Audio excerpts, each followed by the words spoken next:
Arg! Ahoy, mateys!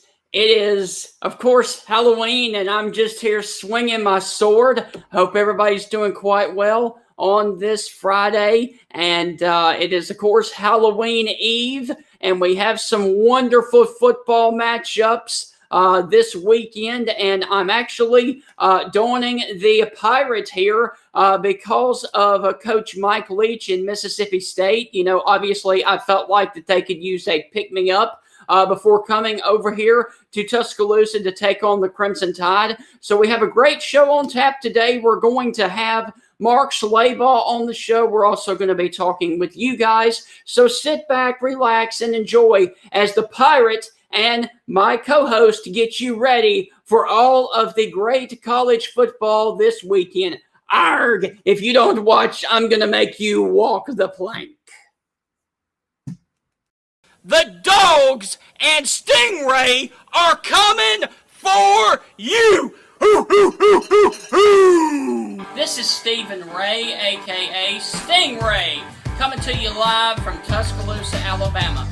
Good afternoon, Mr. Feinbaum. Stingray here, and I'm about to shoot the bull with you like all the Auburn students do down at Auburn. Worst defense ever! So without further ado, here is the biggest.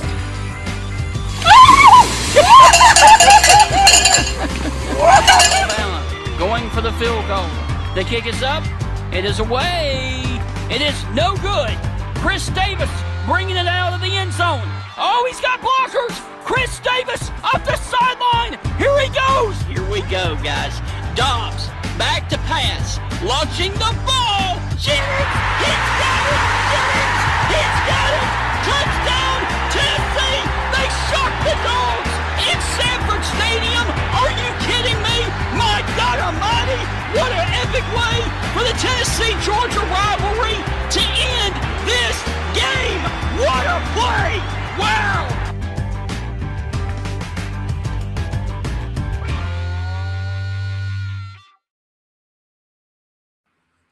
Welcome into another exciting edition of the Stingray Show, everybody. This is your host, Stephen Ray, and I'm going to go ahead and bring up my co-host, Heath.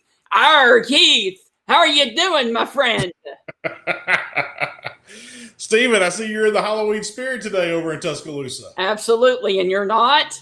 I got my ham porter shirt from the Sandlot. Kind of got my 50s do going there. I was not prepared to walk the plank and get my costume ready like you, brother. Absolutely. And I've got my sword here. I'm just swinging my sword like Mike Leach would say. So this is based off of Mike Leach, you know, obviously being a pirate. Actually, the times down there in Starkville are kind of bleak right now. So I wanted to kind of, you know, do this outfit and hopefully bring some joy to the Bulldog Nation. All right. Well, hey, with the spirit of the Dodgers winning the World Series, who I was not pulling for, Benny the Jet Rodriguez in the movie Sandlot played for the Dodgers. Since baseball season's over, I decided to sport this nice Hamilton Porter, the great Hambino shirt there. So what do you think about that, huh? My mother-in-law. I like it, man. I like it. Well, let me go ahead and take all this guru stuff off here, just simply because we've got a very serious show today, and I'm going to keep, obviously, the attire on here, but I wanted to start with something new for today's show, and if it's okay with you, I'm going to start with some amazing catches this week. Yeah, let's do it. So you go in and tell me which one you think is the number one and number two. Oh, man. This week? That's a good question, Stephen. Gosh, last weekend seems like forever ago. I have no clue. What you got? Check out this one. That is impressive, my friend. That is very impressive. Look, watch it from behind. One hand out of the air, plucks it out of the air, and then brings it down to his body. Now that, my friend, is impressive. That is very impressive. So would you say that was number one, or would you say this is the number one play of the weekend? I was kind of torn on this one until I saw the other one.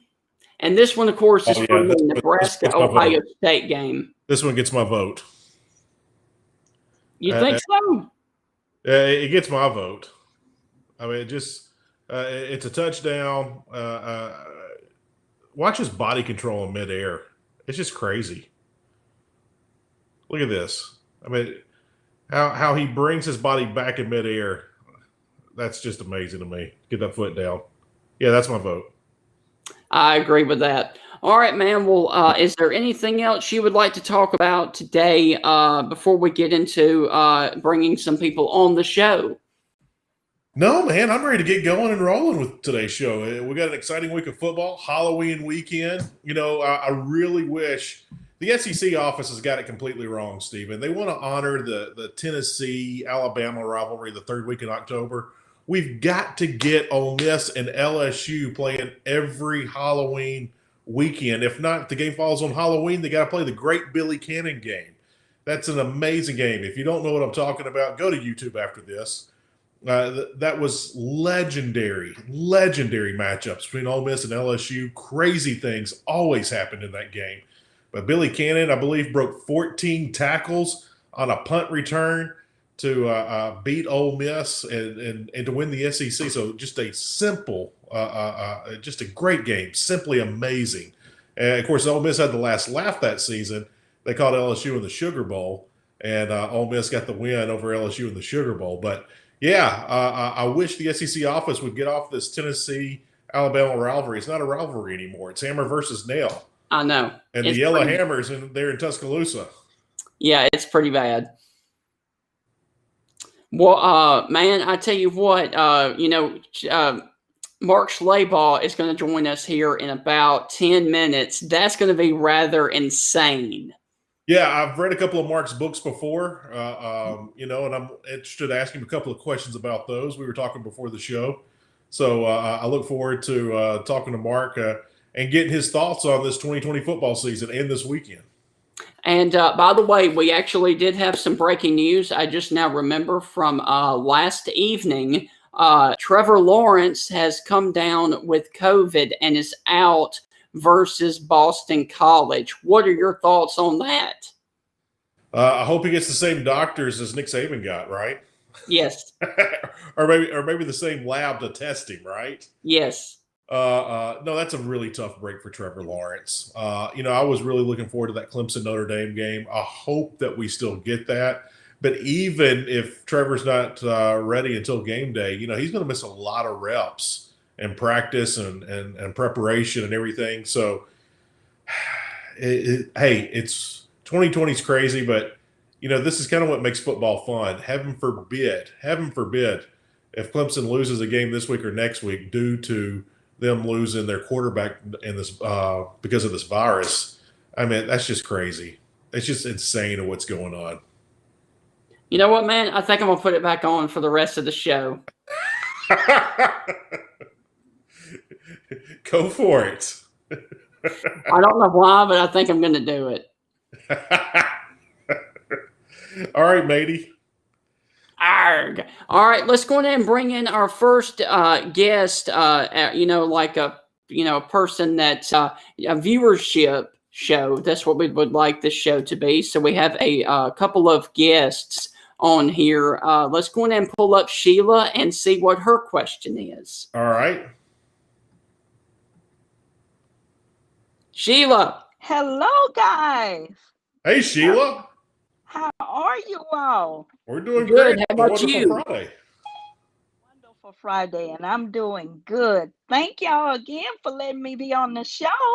Yes, ma'am. Absolutely. Anytime. Okay, I have a question. Okay. Which SEC streak is most likely to end tomorrow? That's rather interesting, Sheila, because let me go ahead and read this real quick before we answer this. Alabama has won now 12 in a row over Mississippi State. Mm-hmm. Georgia has won 10 in a row over Kentucky. Wow. Texas A&M has won 8 in a row over Arkansas, and LSU has now won 3 in a row over Auburn.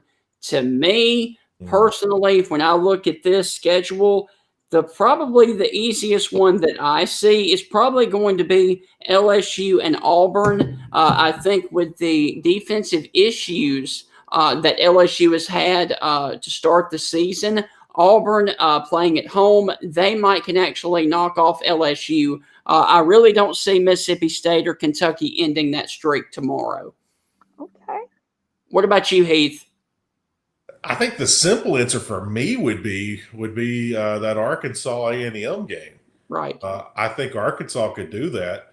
Now, if we're going to go crazy on 2020, the thing that I don't see coming, the Jekyll and Hyde team of the SEC this year is Kentucky. Yes. I could see Kentucky winning that game tomorrow. Do I think they will? No.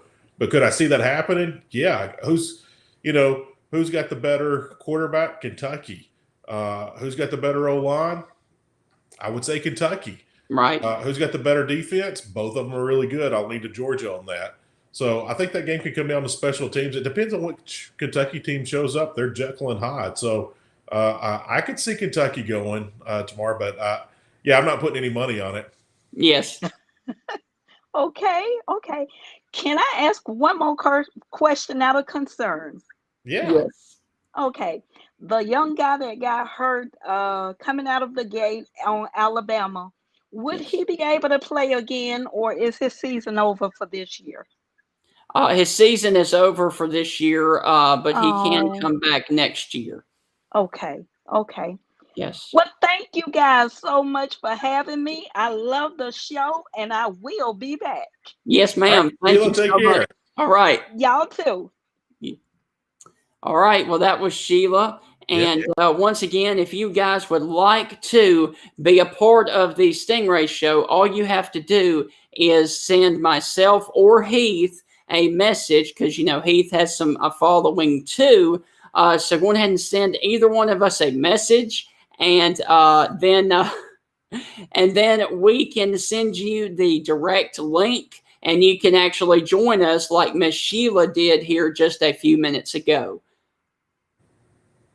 So you want to talk about your following, Heath, because you were obviously a former SEC reporter with the CSS not too long ago. Sadly, it was long ago. But no, me and Mark Schlabach we were on CSS right at the same time. If you're not familiar with CSS, it was the original SEC network. Oh, yeah. Comcast had it in lots of homes. We were 11 million homes in 9 states, talking SEC football and basketball. And so it was a great time. Mark Packer out of Knoxville had a show called The Southern Grid that I was on and reported for. And I was the beat guy for Mississippi State for a while. But, Mark Schlabach was on a show with Bob Neal and Tony Barnhart and some other guys. And I kind of miss CSS. The SEC network just squashed that right off the bat. But it was some fun times back then on CSS. Yes, and man, I saw some of your packages not too long ago, and it was you did some really good work. So hats off to you, my friend. That was a long. Let's see. I can't tell you how many years ago, but I can tell you how many pounds ago that was. Yes. But I have a question, though. Why did you get out of doing that?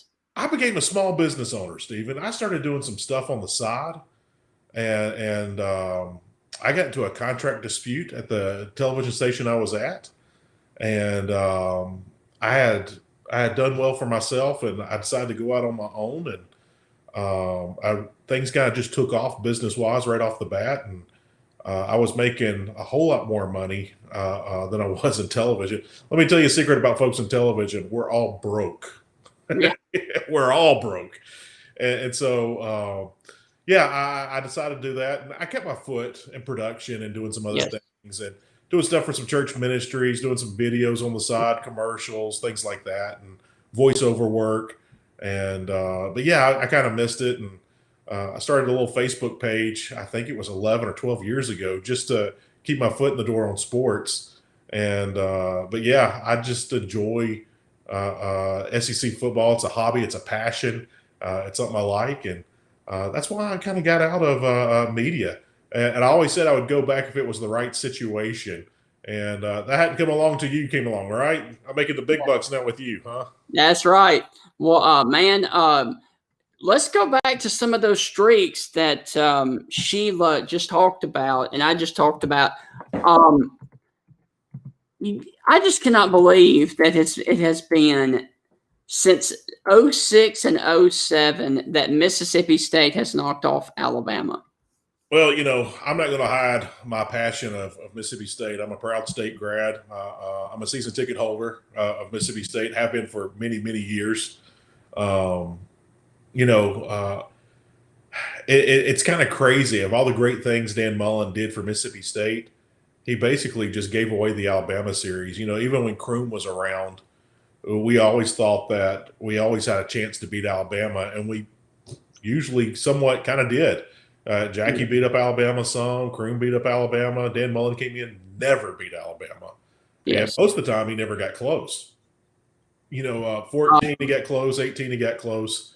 But that was pretty much about it. Well, and you also forget, talking about this for just a little bit, man, with me being a Mississippi State fan when I was, and I still am because they're a college football team, obviously, and we're talking college football, so I'm a fan of And you're dressed like a pirate. Yes. But does it not seem like to you and maybe some of the other Mississippi State fans out there that, Mississippi State is always missing just one simple piece to make everything go? And I'll go on ahead and make an example of that. Is the year that Mississippi State went to number one in the country with Dak Prescott. They had Josh Robinson. They had Dak. They had Deronye Wilson on the outside. They had wide receivers, quarterback, offensive line. The only thing they really lacked was a defense because Alabama, Ole Miss, and Georgia Tech absolutely shredded Mississippi State with the run game that year. Blake Sims, every time Alabama needed a first down to keep the drive alive, he would automatically do the quarterback draw, and he'd just run right past Mississippi State. So it always seems like to me that Mississippi State is just one piece away, always, from being that complete football team. Do you agree?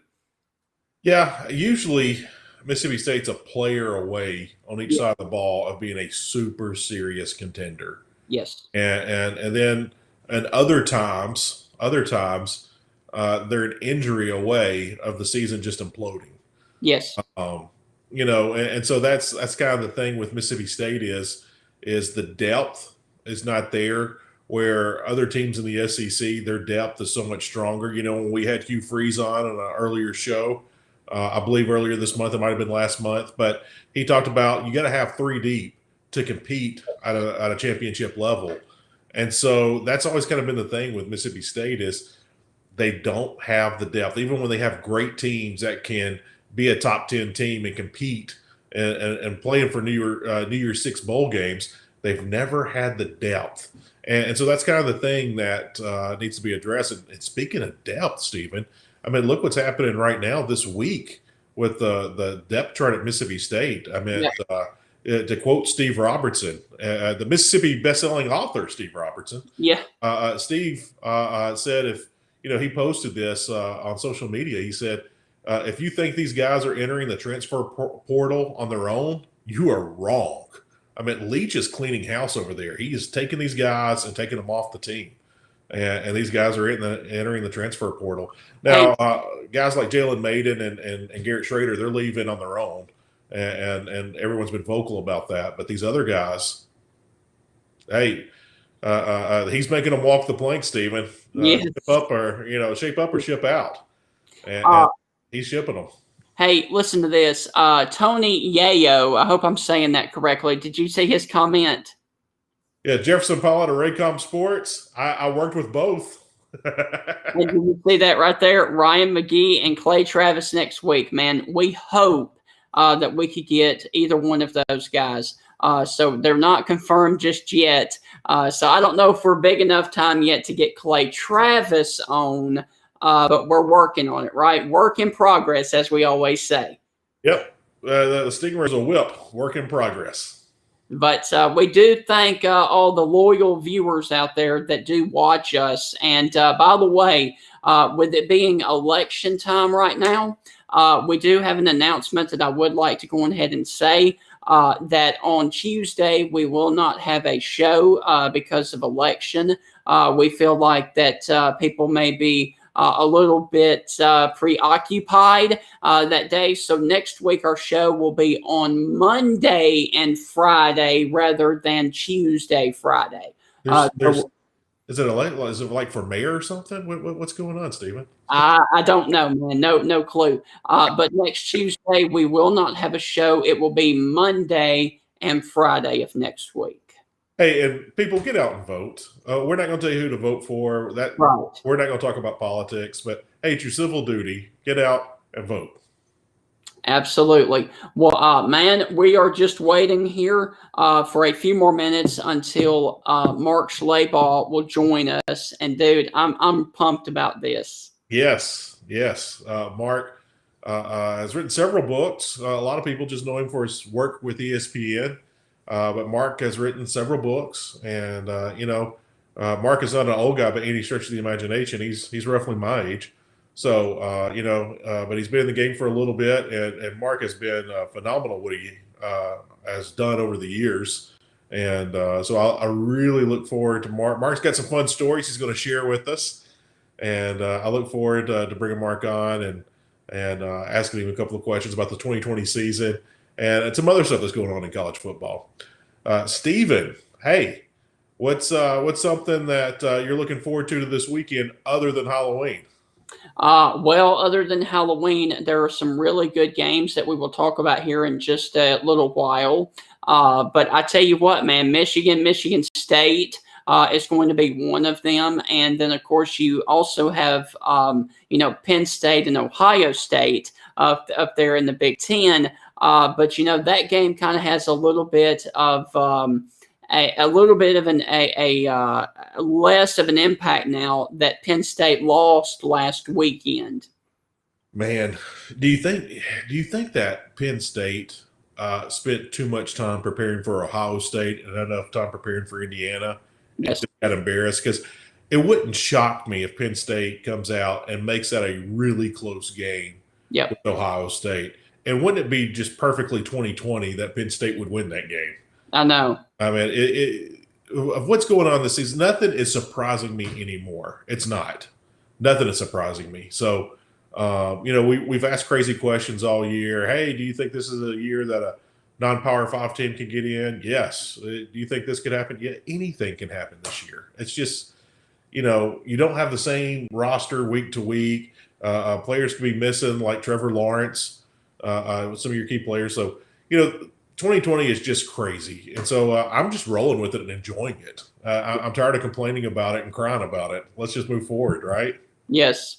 All right. I'm going to pull you up full screen real quick, and I'll be right back. All right. Hey, talking about some of the games this weekend, you got Georgia and Kentucky. I believe that's going to be the first game on SEC Network. That'll kick off at 11 o'clock, so right after game day in SEC Nation.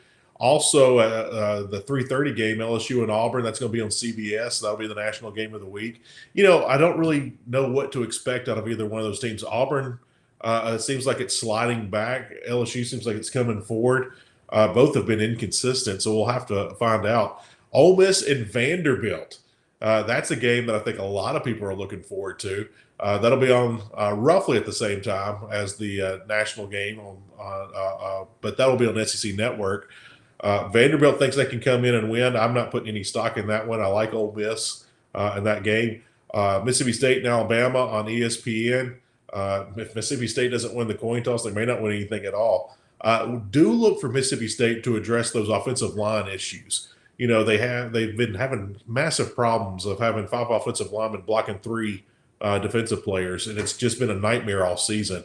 So look for Mississippi State coming off the bye week to address that. But I still think that Alabama is way too powerful, and we're not going to see much fireworks out of that. Arkansas and Texas A&M, the game I'm really looking forward to. I want to watch that one. Can Arkansas kind of break the streak? Arkansas has been breaking streaks all year, so I don't see why not. I'm not overly impressed with A&M. A&M shows some signs of inconsistency, but yet again, Jimbo Fisher at the end of the day and end of the game, he's putting games in the win column. And then Missouri and Florida, crazier things have happened. Mizzou has been known to sneak up on people. I will not rule out Mizzou in this game. Although that offense for Florida is very dynamic and has been running on all cylinders, Florida's had a little bit of a layoff. I expect some rust. I expect some, things to kind of get going slowly. So, a lot of fun games tomorrow, but I really want to watch that Kentucky-Georgia game. I want to be very tuned into Arkansas and A&M and also Missouri and Florida. So tomorrow's games I am looking forward to. All right, man. All right, let's go on ahead and bring in our very special guest for today, Mark Schlabach. And Mark, how's it going, my friend? Guys, how are you? Good to be with you. Thank you, man. Welcome to the show, and hopefully you're staying well and safe. I am. Finally cooled off here. That's a good thing. Well, Mark, with all the craziness and the COVID going around, what is your take, or what are you hearing out of Clemson and Trevor Lawrence? Yeah, started hearing it yesterday afternoon that he had tested positive, and they finally confirmed it yesterday evening. Hopefully it doesn't last longer than a week. He says he has mild symptoms, and the first and foremost, you hope that Trevor's healthy and the people around him are healthy. It's going to be interesting, what the actual timeline is on the isolation period. If it ends next Friday or if it goes into the weekend, because they obviously have a really big game next week at Notre Dame. Mm-hmm. Speaking of the virus, I know you've known Bobby Bowden for a long time. You helped write one of his books. When's the last time you talked to Coach Bowden? How's he doing these days? I've talked to him a couple of weeks ago, texted with him a few times when he went back into the hospital because of COVID, but he seems to be recovering well. He put out a statement last week, which rubbed some people the wrong way. Yeah, about the election. Yeah, Coach Bowden's in his 90s. He's going to do what he wants and what he believes, and he's always been a man of faith. And if that's what he feels in his heart, then he's going to tell people that. But he's doing well. I think he's still leading a pretty busy lifestyle. But thankfully, it's amazing. The last time I talked to him, when he was a child, you guys may know, he battled. What was it? He had he was bedridden for 18 months with a condition when he was just a young.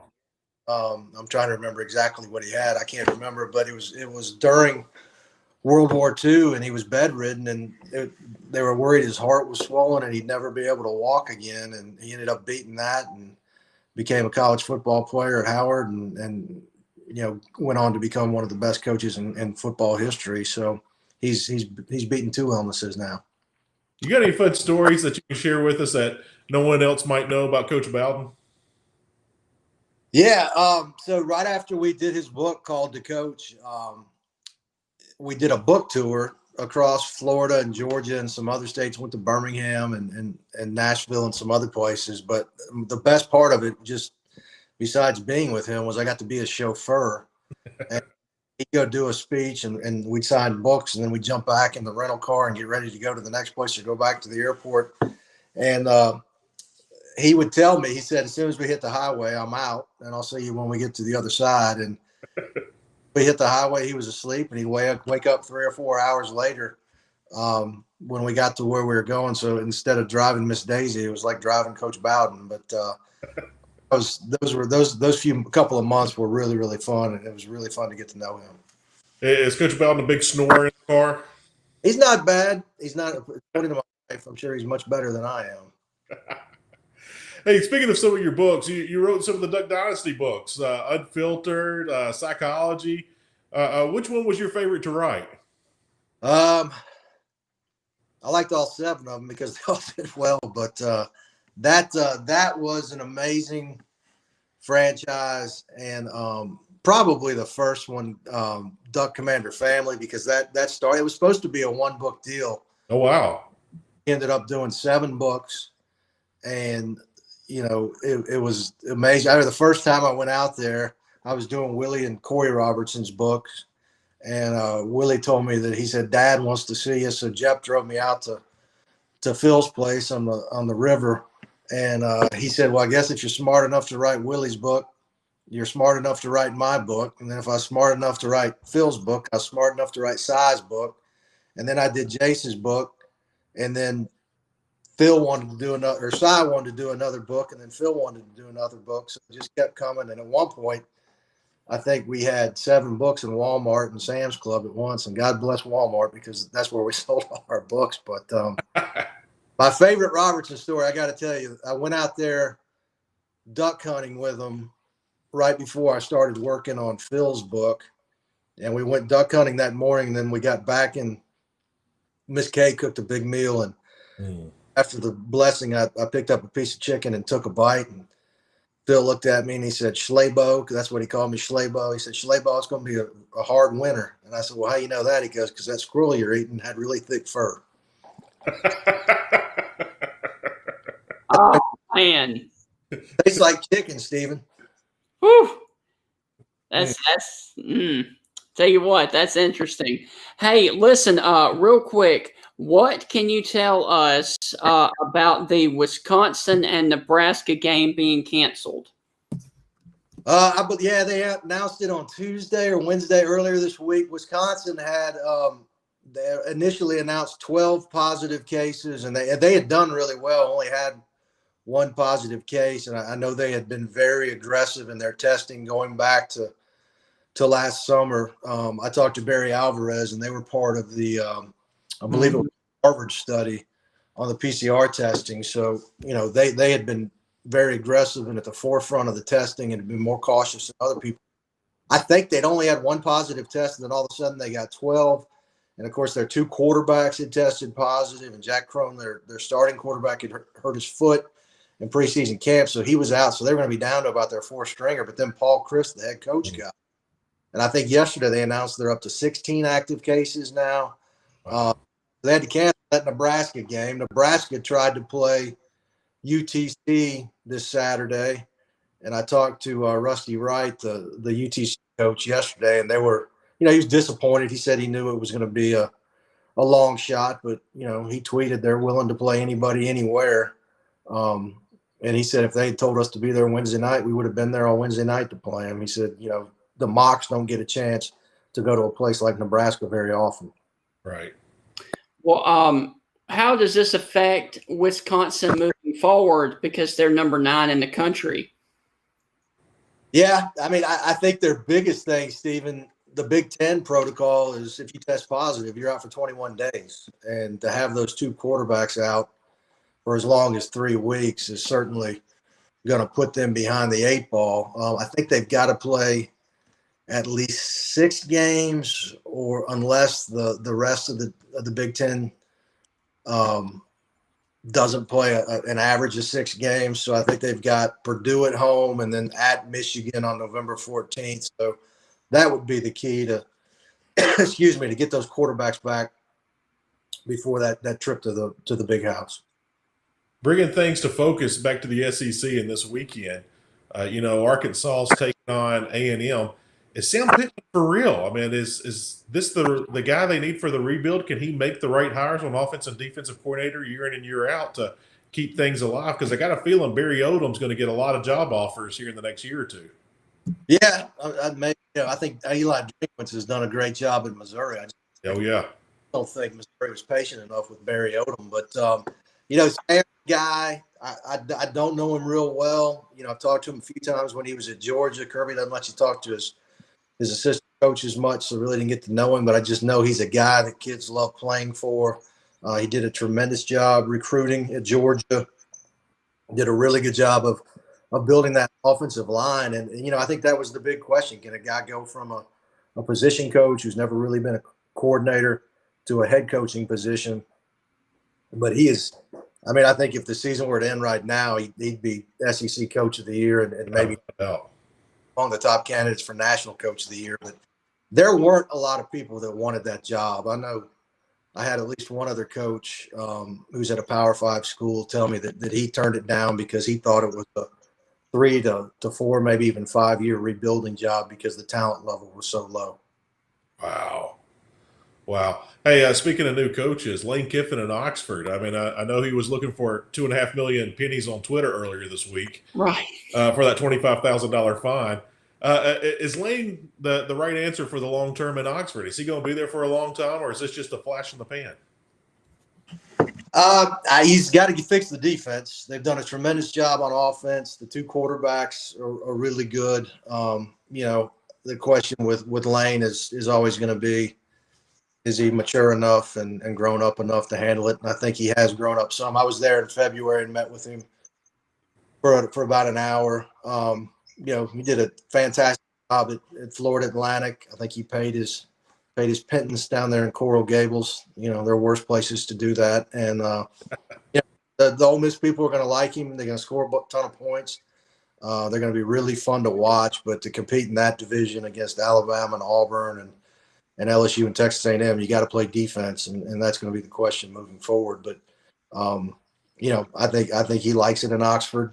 If somehow Alabama or Auburn or somebody came calling, I think it'd be hard for him not to listen. However, going from the north central part of Mississippi to the northeast part of Mississippi, Mike Leach and the air raid offense. Everyone keeps talking about how they're going to drop 8 and this and that. Tony Barnhart was on the show earlier this week saying everyone's going to drop an 8, but Leach has talked about everyone's dropped 8 against him for 19 years. Oregon did it every year, and I can't remember his record. It was 6-2 or something like that against Oregon when he was at Washington State. Is the air raid going to work here in the SEC with everyone dropping 8 on him in defense? Yeah, I like Mike. I've known him for a long time, since he was at Texas Tech, and people might have been dropping 8 on him for the last 15 years, but people weren't dropping 8 defenders on him until this year. So I think that's the big difference. But I think maybe the worst thing that could have happened to him was to beat LSU and score 40 and have KJ Costello throw for 600 yards and 6 touchdowns or whatever it was, because it just set the bar so high coming out of the gate. But he's had some pretty big turnover here the last couple of weeks. Hill is his tailback opted out. Some other guys left, and he's just got to get the right people in there. His kind of players. He's got to find the right quarterback. He's got to recruit a guy and develop him in his system. Find some more wide receivers. And like I said about Lane, they got to learn how to play defense. And my concern with Mike in the SEC is just whether he'll put in the time to recruit hard enough, and if he'll hire the right defensive staff, because he really enjoys the Keys guys, and he loves being down there. And I don't know that you can do that in the SEC. Interesting. Well, let's go back up north to the Big Ten. What did you guys think about Rutgers and Indiana pulling off huge upsets last weekend? Rutgers was a stunner, because I don't think anybody in the country dealt with COVID more than Rutgers did, just because of location and in terms of, the university really being hampered financially. That was a stunner to me. Indiana, I think it's slowly been building. I think their coach, Tom Allen's a fantastic football coach. Penix is a really good player. I think Penn State fans will take it to their grave that he did not touch the pylon before going out of bounds. He'll finish bad, but I on the flip side, I was really disappointed in how Michigan State looked and Mel Tucker to give up points to Rutgers. I know they weren't very excited about playing this year at Michigan State, just because they felt like the roster wasn't very good, and some of their top players had opted out. But I thought Michigan looked good. Ohio State looked really good, but certainly Indiana was probably the biggest surprise of one.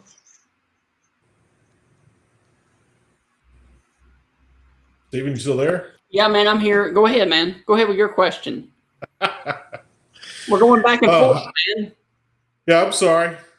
Hey, Mark, the coaching carousel this year, I doubt we see it really moving at all. We've talked about this with several guests on our show. Do you see the coaching carousel doing anything here in 2020? You know, I think it would have to take a complete disaster for a guy to get fired, just because of the financial situation of almost every school, whether it's a Power 5 school or an FCS school or a Group of 5 school. You know, if South Carolina were to make a move on Will Muschamp, for instance, I think they would owe him $16 million. Texas would owe Tom Herman $20 million. That being said, if Texas struggles and doesn't get it done down the stretch, I think there is a chance you could see a change there, just because it just does not seem that they're heading in the right direction. You know, I think it would be much easier for Texas to make a change if the price of a barrel of oil was $90 instead of $30 right now. But you know, keep an eye on Urban Meyer. That would be a job that I think would pique his interest, and it would be very, very ironic to see him replace Tom Herman at Texas, given how much their relationship deteriorated once Tom left Ohio State. You know, that was a question I was going to ask you is, will we ever see a day of Urban Meyer back in the SEC? I don't know if he'll be back in the SEC, but I think Texas is one job that could interest him, just because from a resources standpoint and a recruiting location, it just doesn't get much better than that. You know, having said that, Urban is very, very good on TV and seems to be enjoying what he's doing at Fox, but he probably has that competitive itch more than 99% of the coaches out there. Mm-hmm. Another quick question, and we've asked Tony this as well, Tony Barnhart, earlier this week. How much longer does Nick Saban do it in Tuscaloosa? If you had to guess when he's going to retire, is it anytime soon? 2 or 3 years from now? 5 years? 10? What are we looking at? Well, his birthday's tomorrow, right? He's 69 tomorrow. Yep. I believe so. I mean, I think 3 or 4 more years, at least. I mean, every time I ask him about it, he says it's the only thing he enjoys doing. It's what he enjoys doing. You know, I think for guys his age who have been in the business for a long, long time, you know, with everything that's happening with name, image, and likeness and player empowerment and all that, how much does it affect their desire to keep doing this and deal with some of the issues they haven't had to deal with in the past? But, you know, the guy keeps winning. I think, you know, I've always wondered in the back of my head if he would. I think he's so reluctant to allow somebody like Jimbo Fisher or Will Muschamp or Kirby Smart or one of his former assistant coaches to knock him off his perch. And I think that's one of the reasons he's 22-0 against assistant coaches now. So I think he wants to go out on top. Here's a fun question, because no one knows the answer to this, and there's so many moving pieces. But if you had to guess, in 3 or 4 years from now, who in the world replaces Nick Saban? Who's your shot in the dark candidate to do that? That's a really good question. You obviously don't want to be Bill Curry, right? The guy who replaced No. The guy who replaced the guy. The guy who replaced the guy who replaced the guy. Right. You know, I think at some point Dabo ends up there. You know, he'll never. Really? Yeah, it's home. I mean, I know how much he loves the place. You know, I did a big story on him a few years ago and went over to Birmingham and spent some time with his mother. I mean, he grew up such a big Alabama fan. He went to school there. He played there. He coached there. You know, as good as it is at Clemson, it's still mama and it's still home. So I think it's going to be really difficult for him to turn it down. You know, is that the guy to go after as soon as he steps down or retires? You know, I don't know, but he'll definitely be at the top of the list. I could see. Hell, if Steve Sarkisian keeps calling plays the way he's called plays the last couple of games, it might be Sarkisian. I think I could see Alabama making a run at Kirby Smart, but I'd be surprised if he'd leave Georgia, his alma mater, to go back there. Jimbo Fisher, if he has some success at Texas A&M, I think he could be on the list as well. You brought up the Kirby Smart. Everyone, all the Georgia fans right now are talking about Mark Richt and Kirby Smart. They're the same guy, same record, this and that. What's your thought and take on that? I don't agree with that because Kirby's in his fourth year. Is that right? It all runs, so. Yeah, runs together these days. He's 44 years old, 47-13 in his fifth season. He's won 10 games or more 3 straight years, had him in the national championship game. In year 2, was a play away from going back to the playoff. And in year 2, it's not the same program. And Mark Richt's defense, I think Georgia has really stepped up from an administrative standpoint and basically given Kirby every single thing he has wanted, when at the end, I think they kind of choked Mark Richt out and made it difficult for him to compete with programs like Alabama. But he's got the facility. He got the indoor facility. He's got, the analysts that Alabama has. He's got the high-paid coordinators and coaches. So Kirby's just got to get the dang quarterback position right.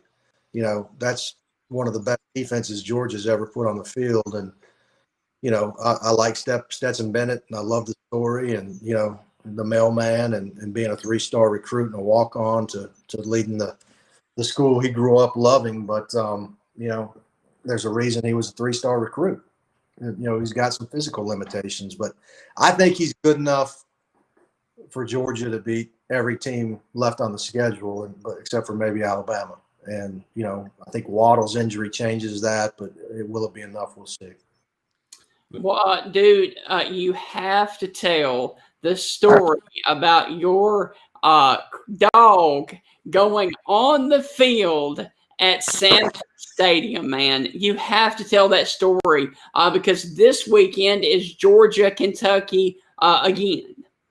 It is, Stephen. I have told that story so many times, and I get asked that story by everybody I talk to, but it was like 1997, I want to say. Hal Mumme was Kentucky's coach. Tim Couch was Kentucky's quarterback. Jim Donnan was Georgia's coach. Mike Bobo was the quarterback. Kirby Smart was the safety, picked off a pass in that game. And right after that interception, my dog, Tubby, the chocolate lab, somehow got loose, ran onto the field at Sanford Stadium. I just graduated from Georgia, lived with a couple of guys in a rental house near campus. We were probably about 5 or 10 blocks away, and he was continuously escaping the backyard. He was really elusive, but it took him probably 5-6 minutes to catch him. Guys like Mickey Matthews and Brad Lambert, who became head coaches, were trying to get him, and finally they got him on the sideline. But before he took off down the left sideline, and I think it was Munson was at the dogs at the 30. He's at the 20, and he stepped out of bounds at the 10, and the whole crowd booed. Control officer came out of the stands, picked him up, called the paddy wagon. He spent the weekend in jail. A buddy of mine, Billy Heelan, who was one of my really good friends in college and poker buddies, he was an attorney, and he represented Tubby Pro Dog Bono. And I went to court and had 3 or 4 tickets for like public nuisance, not having my dog on a leash. And I'll never forget, the judge was a sweetheart, and she said, I hate to ask, were there any witnesses? And I said, yes, Your Honor, 86,115. And she threw the case out, and Tubby went free. That's awesome, man. So you didn't have to pay any citations, huh? I'd already paid like $100 for the pound fee, and then I had to take him and get him. They had fleet him or something, and had to go get him cleaned and everything. She said, this man's paid enough, and I think the crowd enjoyed it, so I'm dismissing all charges. Speaking of Larry Munson, do you have – everyone seems like they got a good Larry Munson story from Georgia. You got to say a good Larry Munson story? One that's almost family friendly? That's my favorite Larry Munson story by far. I went over to Larry's condo. It was probably about a year before he died and passed away. He was living over in Athens, and he had this movie club on the weekends. Yeah. Where he'd have like 24 Georgia co-eds going to the movies with him every Saturday night or Sunday night or something. I mean, it was almost a little bit uncomfortable, but it was just Larry and the girls showed up and went to the movies, and they went and got a cup of coffee and talked about the movie. What was Larry talking about his movie club with you? He just said, he just said it's educational, and he had been married earlier in his life, so I know he had kids, and hell, I hope when I'm 75, I can be surrounded by a bunch of people going to a movie.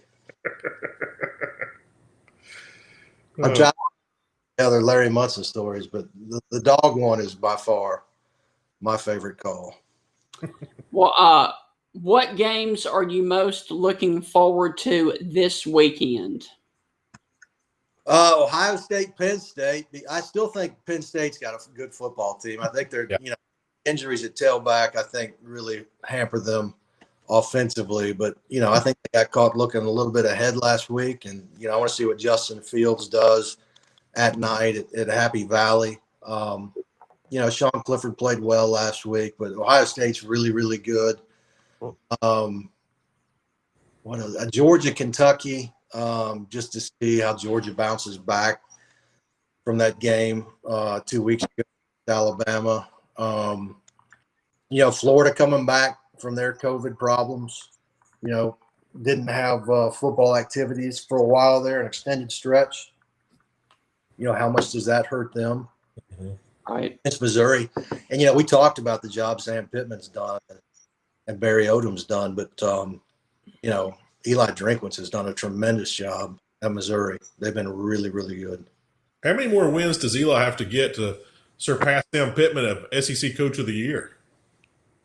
I think they're right there. Sam's got to knock off. I guess they both beaten LSU, right?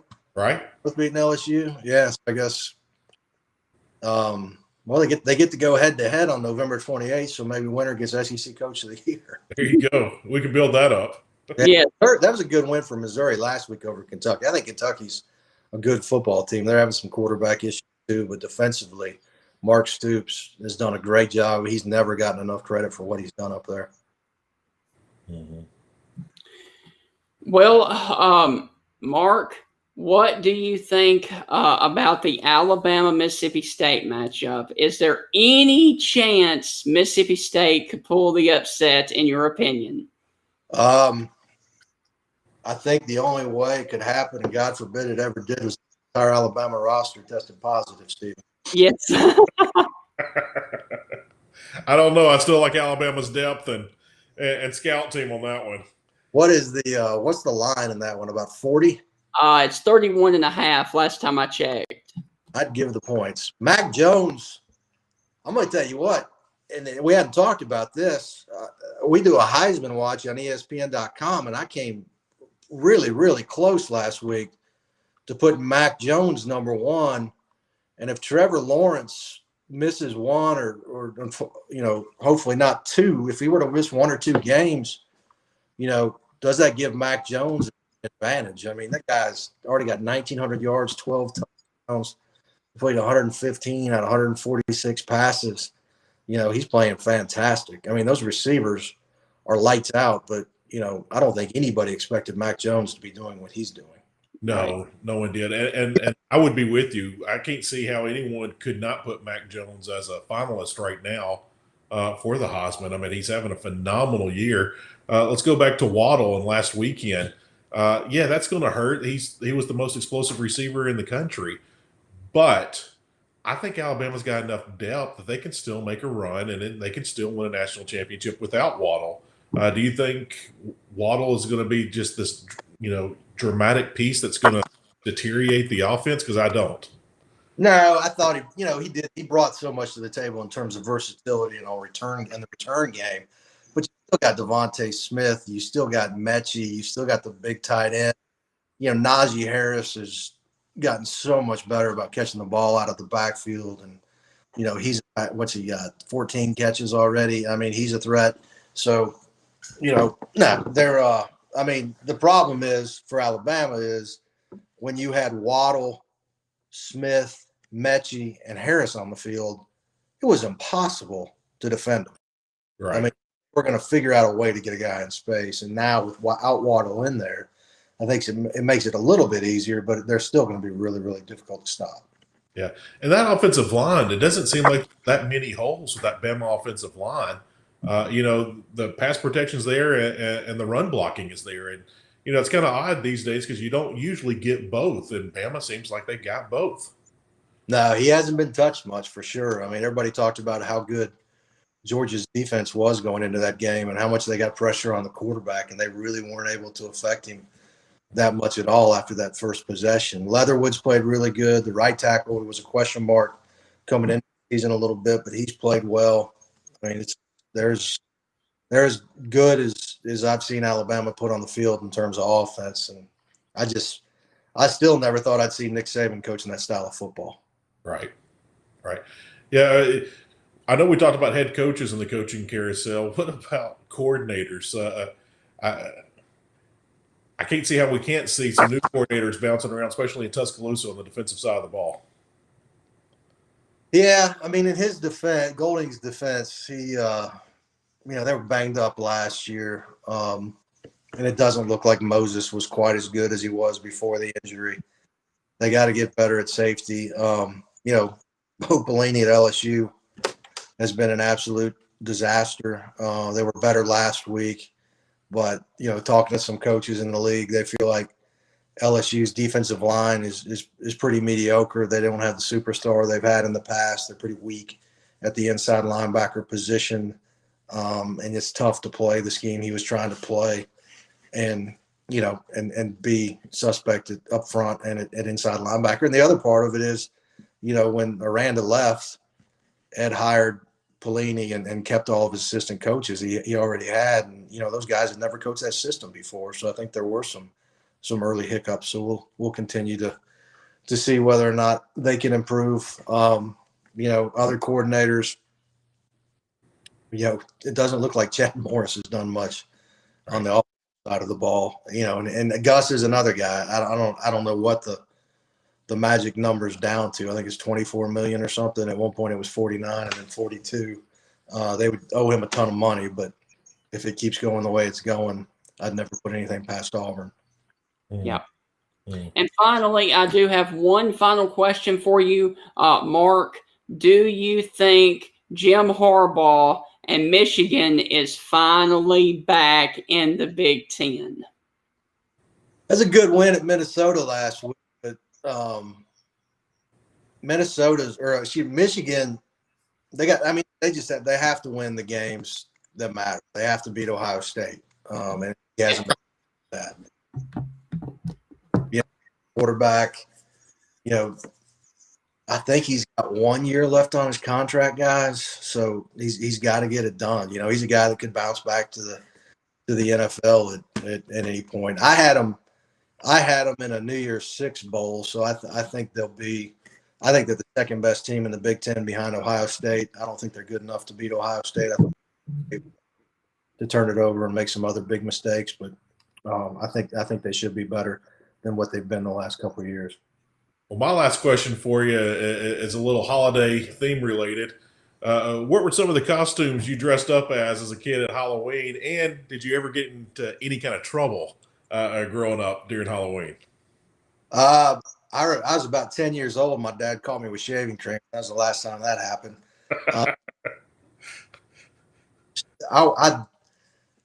I grew up in Indiana, just outside of South Bend. So I remember dressing up. One year I was Andre Dawson, the Hawk. Yeah. One year I was, my brother was Alan. I was either Alan Pinkett. My brother was Blair Keel. I'm really hoping at this point I was Alan Pinkett, because I don't know why anyone would dress up like Blair Keel. But I think those were the Notre Dame jerseys we had. But now I'm taking my 11-year-old and 2 of his buddies to zombie farms tonight, so that should be good. There you go. Yeah, are you going to dress up tonight? I'm not. I'm just going to try to keep from screaming in front of them. Probably. My daughter says it's pretty scary. Take videos, please. All right. Well, Mark, it's been great having you on today. Thank you so much for joining us. Is there anything you want to promote or say before you head out? No, everybody be safe. Enjoy the football games. I hope they I hope we get to continue to see them. I hope they keep playing. And I don't know where Steven went, but Steven, I'm proud. Here he is. There he is. There he is. Yes. Hey, man, I'm doing this for your buddy. I'm doing this for your buddy Mike Leach because they call him the Pirate, and so I went all out in the pirate attire for him today. Steven, I'm proud of you, buddy. You done well. I got to ask you. I know you were a cowbell guy. I think you got an Alabama email address now. Is that right? I do. Yes, I actually graduated from UA. Okay, congratulations. You went to the dark side. Yes, yeah, I did. But it's all good, man. It's all good now. Good for you. I'm proud of you. Keep up the good work. Thanks for having me, Heath. All right, man. Thank y'all. Y'all be good. Take care, Mark. Man, that was impressive. Yeah, he dropped Andre Dawson. Here's a crazy personal fun fact. I named my youngest son. His middle name is Dawson because of the Hulk, Andre Dawson. He was one of my favorite all-time baseball players. That's pretty cool. Yeah, so there you go. Yeah. How many times have you put on that eye patch today? You've put that thing on and off like at least a dozen times in the show already. I know. It's just too much, dude. It's too much. Oh. I just don't want to wear it the whole show and people be like, what is that idiot doing?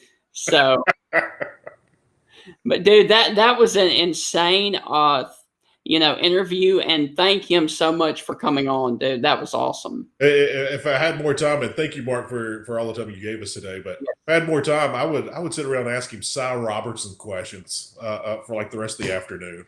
I was not a big Duck Dynasty watcher. I watched a couple episodes. I was a fan of it, but I got too many kids and too many responsibilities. I don't get much time to watch TV, but I loved Uncle Cy. Hey, by the way, did you see this comment? Yeah, Johnny D, I did see that. You like that? I kind of got I wanted to kind of go the 50s swoop look at for Halloween with my Sandlot shirt. Maybe I should say Sandlot was in the 50s, right? Late 50s, early 60s. Yeah, I think so. Hey, man, let me pull you up full screen. I'm going to do something. I'll be right back. Yeah, I'll talk about this week's games. Talking about SEC games this week. That Missouri-Florida game. I talked about it earlier in the show. Florida having such a long layoff. They're going to be rusty tomorrow. That defense has not looked – defense for Florida has not looked good at all. Mizzou, they're moving the ball on offense. Eli is really slinging the ball all across the field. His team is – really starting to perform. He's got that freshman quarterback. Some big things are happening at Mizzou, and nobody in the SEC is really talking about it. Do I think Florida wins that game tomorrow? Yeah, I do. If it gets into a track meet, do I like Florida? I do. But am I going to be surprised if Mizzou jumps in there and beats them? No, I'm not. And also A&M and Arkansas, I am so looking forward to that game tomorrow. I really like where both teams are at right now. It's going to be a competitive game. I don't think Arkansas can pull it off, but Arkansas has been defying the odds all season long, so I really like the Razorbacks. Mississippi State and Alabama, that's the game you're going to turn on tomorrow to take a nap. I really hope Mississippi State figures out things on the offensive line. If Mississippi State does figure things out on the offensive line, look for that game to be competitive up to about halftime. But I think they're right before halftime or just after halftime. Alabama will start figuring things out and just really take that game out of control. Ole Miss and Vanderbilt. Vanderbilt has circled this game. Vanderbilt circles this game every year, thinking they could beat Ole Miss. That is a rivalry that happens every year. That's a cross-divisional game that's played absolutely every year. Vanderbilt has really had Ole Miss's number a couple of times. So can Vanderbilt do it? I don't think they can. I really like Ole Miss. That offense is looking great. That defense has got to start figuring things out. They haven't figured out things yet. That Ole Miss defense has got to start putting some things together. LSU and Auburn, I don't think this game is going to be close. I think LSU has been improving over and over and over. They're getting better. They're starting to figure things out. Auburn, they were kind of gifted that win against Arkansas. They were gifted the win against Ole Miss. If Auburn if the SEC officials were true to the calls that were happening on the field, Auburn has lost to Arkansas and to Ole Miss, and look what their record would be. Yep. Everybody would be picking LSU in this game. So I'm leaning toward LSU just because I think LSU is the better team, and they're working things better and they're making things happen. And finally, Georgia, Kentucky. Which Kentucky team is going to show up tomorrow? I have no earthly idea. They're the Jekyll and Hyde team of 2020 in the SEC. One week they look like world beaters. The next week they look like the JV team. We don't know what we're getting out of Kentucky. Georgia, on the other hand, sometimes that offense works, sometimes it doesn't. Sometimes that defense is dominant, sometimes it's not. Georgia's a little bit more consistent. I like Georgia to win tomorrow. I like Georgia to win by multiple scores, but it's 2020. I'm not going to be shocked at all if Kentucky finds a way to piece some things together and make that game interesting for a while. And if it gets late in the game, I'm going to ride with Kentucky in that defense. Well, let's go ahead and segue, if you would like to, into the picks because you kind of gave away some of your picks. That's why I was doing this right here. So let's go ahead and start. Are you ready? Yeah, I got some other game notes to throw at you. Okay, good. All right, we're going to start with a pretty good game tonight, I think, and it is going to be Minnesota 0-1 at Maryland 0-1. Now, we're doing something different today, and from here on out, we're actually going to give you the Football Power Index percentage for the people, for the teams to win. So I started to do that. I think that's going to be rather interesting to see how we pick for or against the FPI. So Minnesota takes on Maryland. And last week, did you happen to see the performance of Tallulah Tungavailoa? His performance at Maryland last week, it was unfortunately hot garbage. He threw 3 interceptions, no touchdowns. Yeah. I'll say this about Maryland and Minnesota. Maryland's uniforms will break the internet as they always do every year. Yes. With the ugliest, hideous, most ridiculous, I don't even want to talk about it and give them any credit. Minnesota's uniforms are going to break the internet. Minnesota is going to break Maryland's back. I really like Maryland tomorrow. Maryland is a good team. They had so much to overcome last week, and they didn't. They expect things to kind of be pieced together this week. I like PJ Fleck teams. I like what he does. I wish PJ Fleck would come to the SEC. I wish somebody would hire him, but I really like the Golden Gophers tomorrow. I like Minnesota. Actually, that game is tonight. Oh, tonight. On ESPN. I should have led with that. But it is. I like Minnesota as well. So Minnesota, we're both going with the Golden Gophers there. All right, next up is going to be another great game, and actually this is going to be a team that you talked about last week that you like watching. It is going to be Friday at 8:45 on FS1, Hawaii at Wyoming. Hawaii is coming off of a good win against Fresno State. Wyoming is coming off a come-from-behind loss to Nevada this past weekend. I'm actually going against the FPI. I'm going with Hawaii winning on the road. And this will be the second road game for Hawaii. Like I said last week, they played against Fresno State on the road. Now they're going to Wyoming. I look for Hawaii to go to 2-0. Wow, look at you going with the Rainbow Warriors, going with the Island. All right. I like both these schools. I really do. Yeah. I always enjoy watching Hawaii. But Wyoming, I actually really enjoy the Cowboys as well. Beautiful country out there. But that's another story. But I like the Cowboys. I think the Cowboys will kind of keep things a little bit on the ground. Hawaii's got a new coach. They lost their coach to Washington State after Mike Leach left to come to Mississippi State.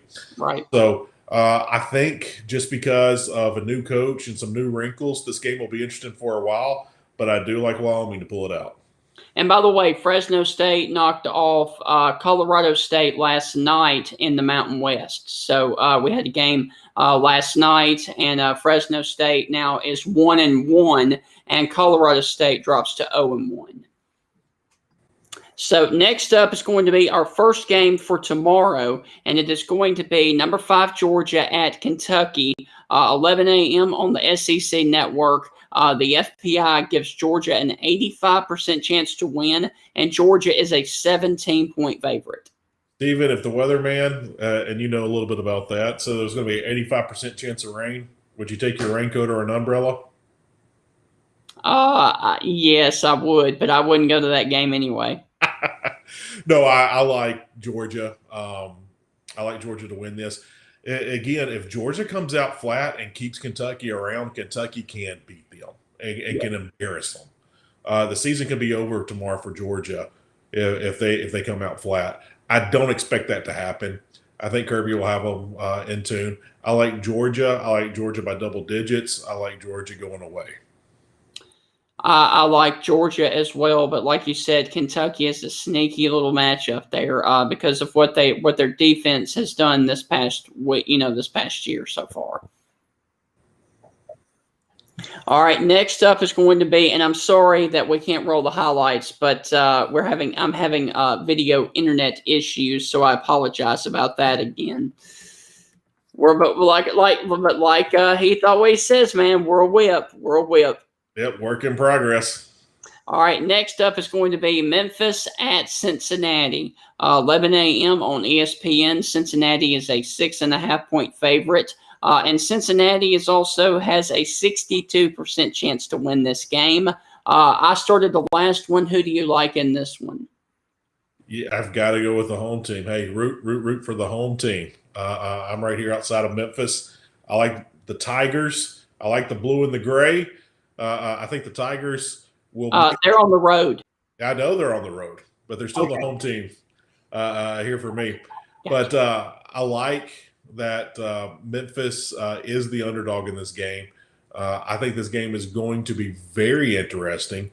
One thing that Memphis showed me against Central Florida, they trailed a lot in that Central Florida game, and Memphis came roaring back. Yes. Memphis has a lot of heart. I believe Memphis will come back. I think they will shock some people, but it won't shock this guy. I think Memphis wins this game tomorrow, and I think it's going to come down to the last possession. I think this is going to be a great game to watch. And high flying. Yes, very much so. Very much. I like Memphis as well in this game, and so next week when we talk, maybe we can play this little segment as our upset pick of the week. Here you go. All right, next up is going to be 11 a.m. on Fox. Michigan State at Michigan. Michigan State has so many issues right now. I'm rolling with Mr. Khaki Pants. I'm going with Michigan winning this game. The biggest question I got is how can it only be 93% and not more? I know. I'm going with Michigan, Mr. Khaki Pants. This is a yawner. Hey, Steven, guess what? If Michigan State doesn't win the coin toss, they're not going to win anything for the rest of the day. Yeah, absolutely. But it is a rivalry game, so you never know. But I do like Michigan in that game. All right, next up is going to be a sneaky good little matchup. Kansas State at West Virginia, 11 a.m. on ESPN2. Kansas State is a 52% chance to win this game. However, West Virginia is actually favored in this game by 4. I'm actually going with Kansas State knocking off West Virginia. Vegas knows something that we don't, Steven. I don't know what that is. I know. With that being said, are the couches in West Virginia tomorrow, are they going to be burned in celebration or in disgust? So I like K-State. I think K-State should win this game. But you know what? I'm not going to go against Vegas on this one. I'm going to stick with the Mountaineers. All right, next up is going to be a good game. I think it's going to be 11 a.m. on the Big Ten Network. Purdue at Illinois. Purdue is a 7-point favorite, and they are favored to win this game by 64%. So I'm actually going with the Boilermakers. Now, the coach for Purdue will be back on the sidelines. However, Rondell Moore's status is still up in the air. I think it's a game time decision, but I still think Purdue, talent-wise, beats Illinois. You know, I never understood why Lovie Smith took this job. And I don't understand how Lovie Smith has kept this job. I like Lovie Smith. I think he's a great coach. I just didn't understand the career move of taking the job at Illinois. I don't like Illinois at all. I like Purdue. Purdue is not a team I'm comfortable with in any aspect of the game. But Illinois just seems to be so inconsistent on just in everything. Special teams, defense, offense, you name it. A lot of penalties for that Illinois team. So I like Purdue, but Lovie Smith is a great coach. This could be an upset. I just don't see it happening tomorrow. Yep. All right. Next up is going to be 1 p.m., no TV, Central Florida at Houston. Central Florida is a 2.5 point favorite, and Central Florida has a 69% chance to win. I'm actually going with the home team. I like Houston. Man, I like Houston as well. We got two upsets going here. I like Houston. I like the Cougars. I just don't see Central Florida having consistency, and they kind of play scared. They're shutting down things early in games when they have leads. I just don't like how that team's being coached right now, and so I'm going with the Cougars. Hoping a little luck happens, and let's see what happens this weekend. But yeah, I'm going with the Cougars, and if I'm wrong, it won't be the first time. All right, next up is going to be a matchup that actually they just lost their head coach or interim head coach to Austin Peay this past week. It is 0-1 Rice at 1-4 Southern Miss, 2 p.m. ESPN 3. Southern Miss is a 1.5 point favorite, and Southern Miss only has a 51% chance to win this game. But I'm still going with the home team at the Rock. I like Southern Miss to the top. I was about to say Southern Miss to the top. The Mustard Buzzards, the Golden Eagles. I'm liking the Golden Eagles tomorrow. Hattiesburg is going to be a fun place. I got a feeling they're not going to social distance and celebration afterwards. So I like Southern Miss in that game, and I like them big. All right, next up is going to be, my gosh, dude. Did you think – I mean, this right here is basically 2020 in a nutshell right here. Number 17, Indiana, 1-0 at 1-0 Rutgers. Who would have thought that we would be talking about a ranked Indiana team going to a 1-0 Rutgers team this year? Crazy, crazy, crazy. You know, Stephen, let's start the hashtag, the 2020 Bowl. Yes. Hashtag 2020 Bowl. This is it right here. You know, Rutgers and Schiano. I think Schiano's a phenomenal coach. I think Tennessee made a massive mistake of not bringing him in. I think Schiano would have already had things turned around on Rocky Top by now. Schiano gets players to buy in, and they get after it. You got to keep chopping, as he always said. Yeah. Indiana, this is crazy to say. Indiana, they have been coming along. They're a good team. Yes. But I think Indiana is still celebrating from last week. I think Indiana is still feeling too high on things. I think Schiano will have them more focused. I want Indiana to win this game, but I'm going with the Scarlet Knights of Rutgers. Upset pick of the week, huh? Man, I'm telling you, Rutgers. Hey, Stephen, here's the crazy thing. After this game, someone will be saying Rutgers or Indiana is 2-0. Yes. I mean, think about that. I know. And so, but yeah, something tells me something about Rutgers. I think Indiana has been celebrating way too much over that Penn State game, and they rightfully should. But I think they've been celebrating too much, and I don't think they've come down. And I think after they get hit in the mouth and smacked around a little bit, it'll be too late. Yeah, I'm going with the road team. I'm going with the favorite. I'm going Indiana. All right, Hoosiers. Who's your daddy? I do. Yep. All right. Next up is going to be now. Let me just go ahead and say this. Can you honestly think of another more fun rivalry game over the past few years than this series right here? I mean, you had the earthquake game. Yeah.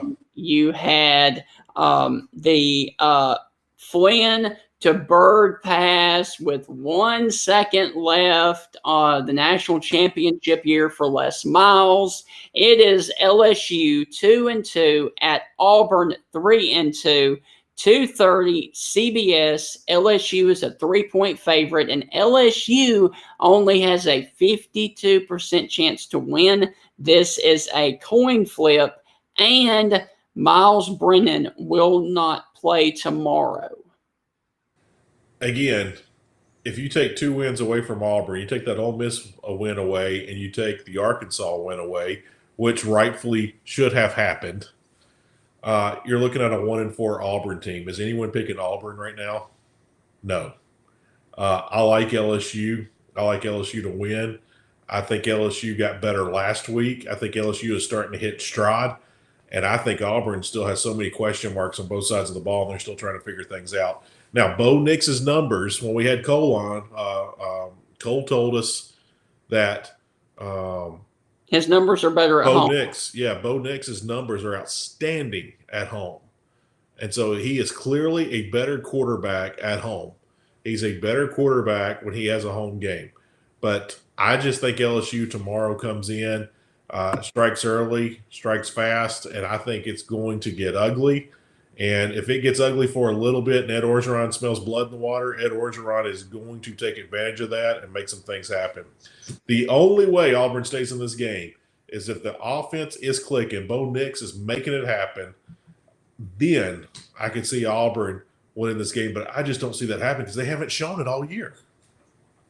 I agree. I like the Tigers in this game. Which ones?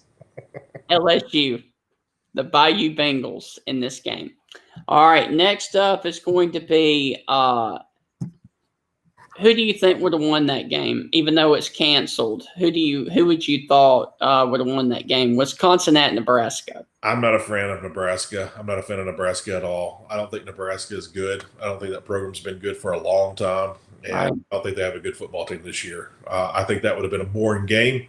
I think Wisconsin would have won and won big, and probably 3, if not 4 touchdowns. I agree with that. So I would have liked Wisconsin as well. All right, next up is going to be, and my internet seems like it's going to be good, so I'm going to try to roll some highlights for this one. And hey, fingers crossed on this. Can the Oklahoma State Cowboys stay undefeated when they welcome in Sam Ehlinger and the Texas Longhorns? 3 p.m. on Fox.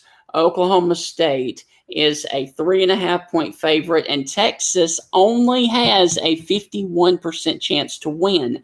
So Vegas likes Okie State. The FPI likes Texas. Yeah. Whew. I don't know if this is a sucker bet or not. Again, I'm not a betting man. I'm not putting money on it, and nor would I even consider it. Gundy always lays an egg every year somewhere, and this is the perfect game for Gundy to lay an egg. I like Oklahoma State. I like the Cowboys. I like where that program is heading. I do like their chances to win this game tomorrow. But Gundy has let me down and everybody else down over and over and over. He just lays eggs every year. And this is the type of game that he lays it in. I really want Oklahoma State to stay undefeated. I want them to be a noisemaker here at the end of the year. Yeah. But the brass in the Big 12 is not going to help Oklahoma State with the officiating. We all know what that's like. There's a business decision. The best business decision is to let Oklahoma State stay undefeated. But Texas runs the Big 12. They run the Little 12. But you look right there; they've already got 2 losses, and I don't think a 2-loss team could actually get in now. Yeah, I don't know. I'm pulling for Oklahoma State. I just see Texas just ruining the season for the Cowboys. I really hope that doesn't happen. Really don't hope that happens. But yeah, I want Horns to be down. I want the Horns to be down. But I think Texas is going to shock everybody and win this game. But I will be pulling for the Cowboys.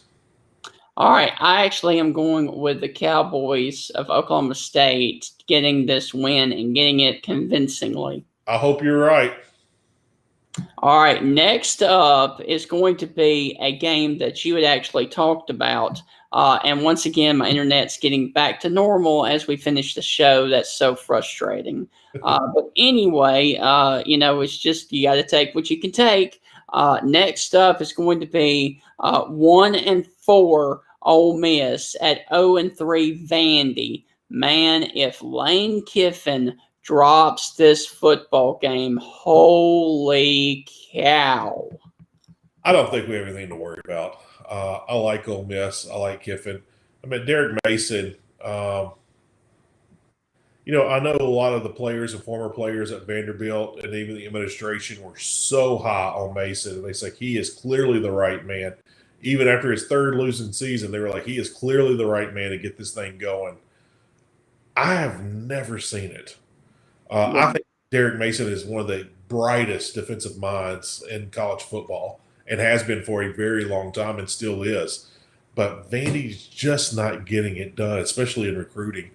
And I know Ole Miss has struggled over the years, but Ole Miss has put up some points. Derek Mason is going to give this Ole Miss offense some headaches. But once Lane Kiffin figures it out, it's lights out. I like Ole Miss. I like Ole Miss big.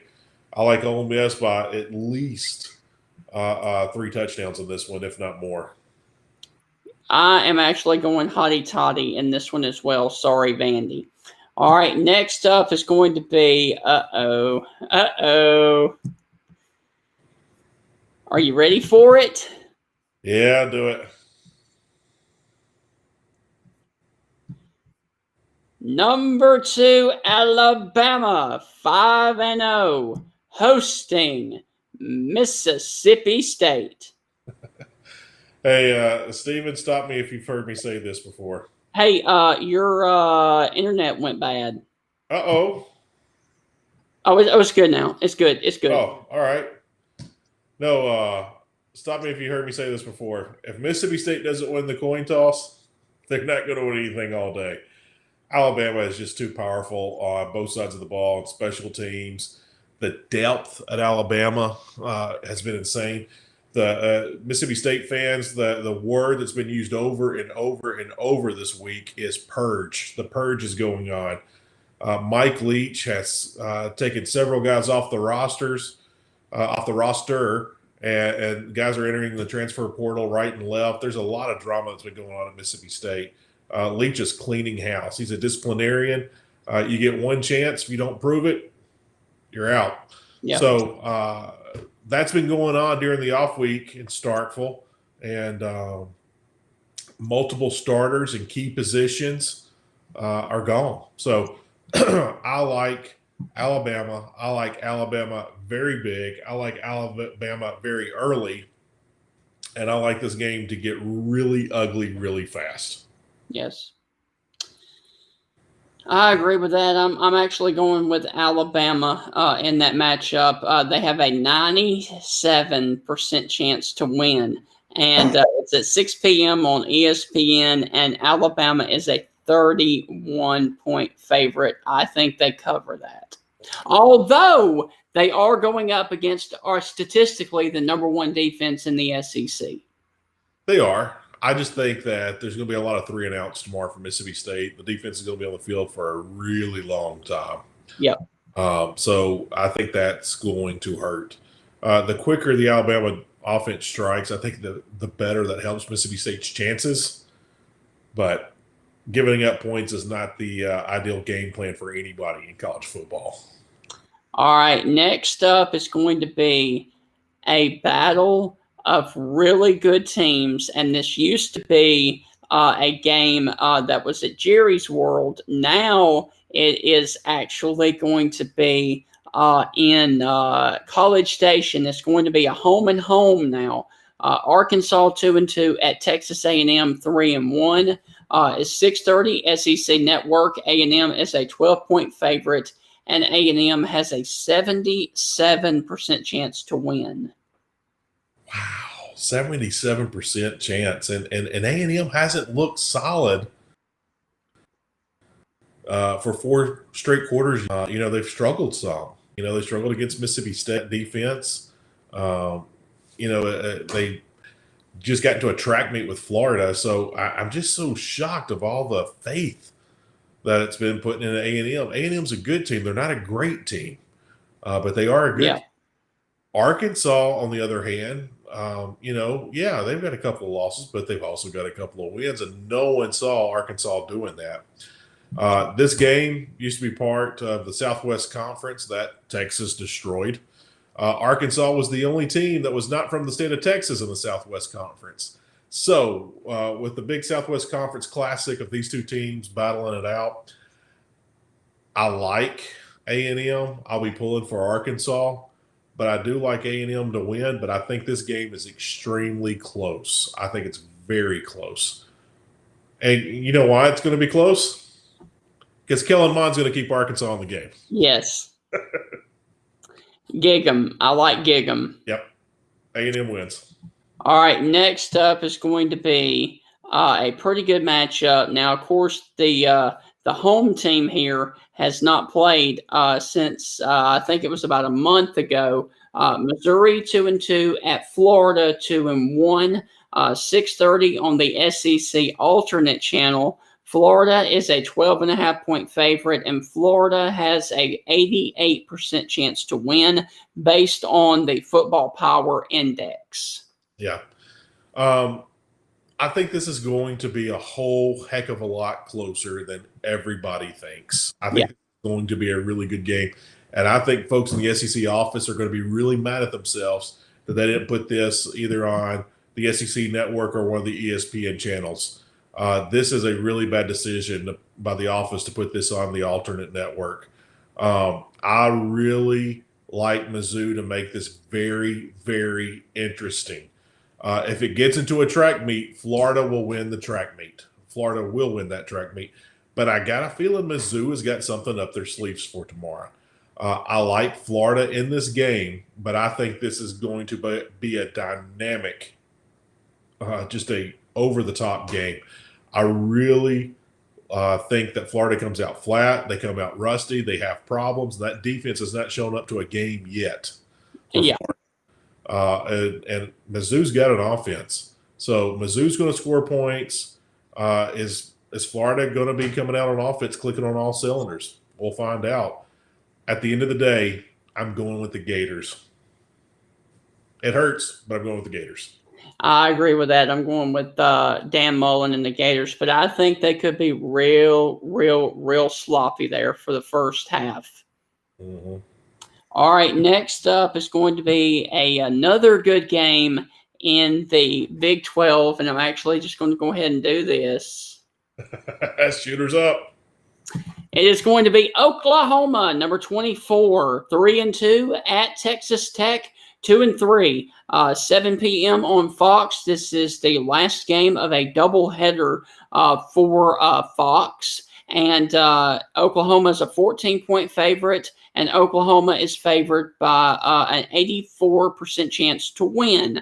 However, I watched the highlights from last week's game. Texas Tech knocked off West Virginia, and Comby The quarterback there actually had Texas Tech rolling. He had them moving. I think this game is going to be really a close game. But I still think Spencer Rattler finds a way, Lincoln Riley finds a way to leave Lubbock, Texas with the win. But I do not believe it's going to be a 14-point game. I can tell you this, it won't be a 14.5-point game. I can promise you that. Yes. No, Oklahoma's been so inconsistent. Yes. But guess what? Texas Tech has to. They've been very inconsistent as well. I love the Red Raiders. I got family that went to school there. I got family that lives in Lubbock. I like the Red Raiders, but I just think Boomer Sooner is going to be a little bit more consistent than the Red Raiders tomorrow. Whoever is the most consistent team tomorrow is going to win this game. Yes. That's why I'm going with Oklahoma. And, we were talking about, Kellen Mond keeping people in the game. Spencer Rattler has actually done that a little bit too this year as well, hasn't he? Very much so. Very much so. If this game was strictly on uniforms, Texas Tech wins this game easily. Yes. But, uniform doesn't get you any points. I just like Oklahoma just because I think they're going to be a little bit more consistent, especially on offense in this game. I think Texas Tech is going to be playing from behind all game. Yeah. I think that's why they're going to be in trouble. And once they make a mistake, the game's going to be over. And it might be over a little bit earlier than later. So, but I do like Boomer Sooner, and I don't like them big, but I do like them. Next up is going to be the game of the weekend. And the reason I say it's the game of the weekend, and by the way, I do like Oklahoma as well in that game, just to refresh, just to make sure that I did say it. All right, so the game of the weekend is going to be this game. Now, whether or not it plays out as the game of the week, we don't know. But, College Game Day is there. They are up in Happy Valley to welcome in Penn State and Ohio State. But like I said at the beginning of the show, I still feel like that, Penn State, that hurt them a little bit when they lost to Indiana last week. I actually like this game. I think it's going to be a really good game. And Ohio State is a 12-point favorite, and Ohio State has a 79% chance to win. This is the primetime game on ABC with Chris Fowler and Kirk Herbstreit on the call. I still want to see, can Penn State and James Franklin win a big game against Ohio State? I just somehow don't think they're going to be able to pull it off. I like Ryan Day, Justin Fields, Teague, and Ohio State in this matchup. We talked about this earlier in the show that Penn State, I think, prepared for Ohio State. They didn't prepare for Indiana, and that's why they lost.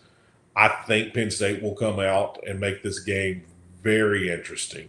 And I think Penn State will stay close in this game all game long. But I think at the end of the day, Ohio State and Justin Fields makes a couple more plays than the Nittany Lions. And I think Justin Fields is too much for James Franklin's team. And I just like Ohio State. Here's the thing about Ohio State that a lot of people don't understand, especially fans in the SEC. Ohio State, they think this is going to be maybe their best team ever. And, Ohio State's, a program that's got multiple national championships. They really like this team to make a lot of noise. So with that being said, I think this will be a close game for a while. Again, I think James Franklin prepared for several weeks for Ohio State and overlooked Indiana, and they lost. But this game will be very close, and it'll be a fun game to watch. But at the end of the day, Ohio State wins. And by the way, we have to end with this. I know it. I saw it.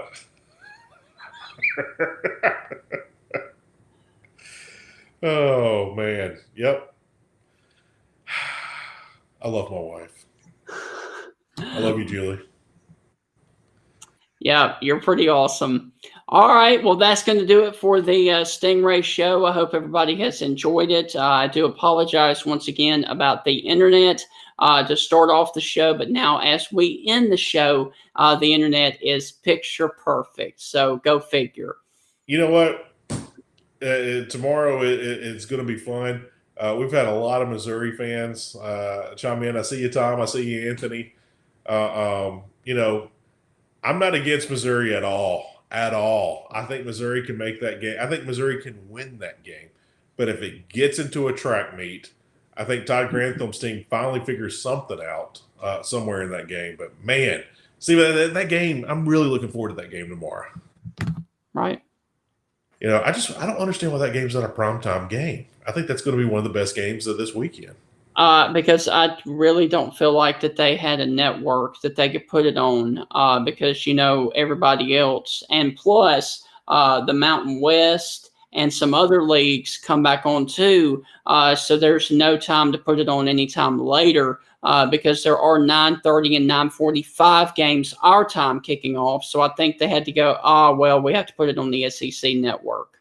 Alternate. Hey, Sean Kelly just put in a question. Stinger, do you like Coach Leach? I do. I do like Coach Leach. Yes. As a matter of fact, as you can see, I've actually had the pirate attire on the entire show off and on. So if you didn't get a chance to see that, make sure you go back and check it out. You know, Stingray, what do you take about the purge going on in Starkville? What do you take out of that? What do you take from it? I think he's doing what, you know, Sylvester Croom had to do at Mississippi State. I think he had to purge it and get people out. Now, I think if you'd have gone from a transition of Mullen to Leach, you probably wouldn't have had to do that. But, you know, with the poor coaching of Coach Moorhead, like you said, not wanting to practice outside in the heat and all that stuff, I really feel like that it softened the players somewhat. Yeah. Here's one thing Mississippi State fans or fans of the SEC need to know about Mike Leach. He's not some kind of West Coast, frilly, finesse offense kind of guy. Leach is a very salty, gritty, hard-nosed, get-in-your-face, the toughest team wins the game.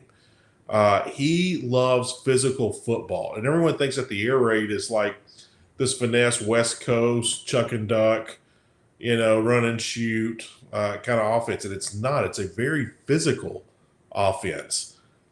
So many people get that confused about Mike Leach. You know, they see his press conferences. They think, oh, he throws the ball 60 times a game and he has these fun press conferences. He's a goofy guy, you know, and his teams are the exact opposite. So talking about the purge going on in Starkville, you know, there's so many rumors going around, but there's a rumor that Leach was yelling at some of the players in the locker room after the Kentucky losses. No one cares about your draft status. And some of those guys aren't on the team anymore. So it's going to be interesting to see how Mississippi State responds. Unfortunately, they got to respond against the number 2 team in the country and the wrong team to respond against. By the way, what I was going to tell you is the reason that I think that the Florida-Missouri game was bumped to the SEC alternate channel is because tomorrow night at 8:30 on the CBS Sports Network, you have San Diego State at Utah State. Then at 9:15 on ESPN, you have Western Kentucky BYU. And then at 9:30, you have Nevada and UNLV. So there are late games tomorrow night. And I think everybody just had to say, okay, we've got to shift one over there to the SEC network alternate channel. Unfortunately, it's got to be Missouri, Florida. Hey, here's a question for you, Stephen. Which game do you think is going to draw more viewers, Ole Miss and Vanderbilt or Missouri and Florida? Probably. They should have put the 3 o'clock game as Florida and Missouri. Yeah, I know. I will say this. I was listening to a podcast and I mentioned his name earlier in the show. Best-selling author, Steve Robertson. Steve talked about how the SEC office, whatever they think the absolute worst matchup is, instead of putting it on the alternate, they put it opposite of the CBS game. Right. And so, you know, if you're playing at the same time as the CBS game, you have the worst matchup in the SEC that week if you're on the SEC network at that time. So I think that's why Ole Miss and Vandy are at that time slot tomorrow. But I will be saying this: I have the SEC alternate channel, so I will be watching that game. And I'm not going to lie to you, Missouri fans. I'm a huge Todd Grantham fan, but I will be pulling for Missouri in that game tomorrow.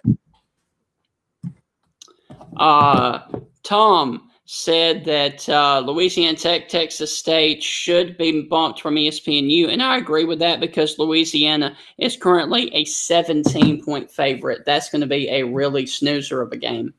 Yeah, I mean, who cares about that game? I shouldn't have said that, but I did. I stand by it. Who cares?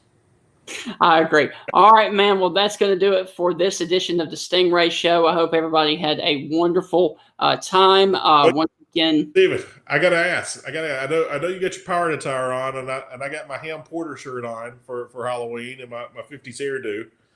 But I'm going to ask you the same question I asked Mark Schlabach. Did you ever get into any Halloween trouble as a kid? No trouble. No. Okay. What are some costumes that you had growing up for Halloween?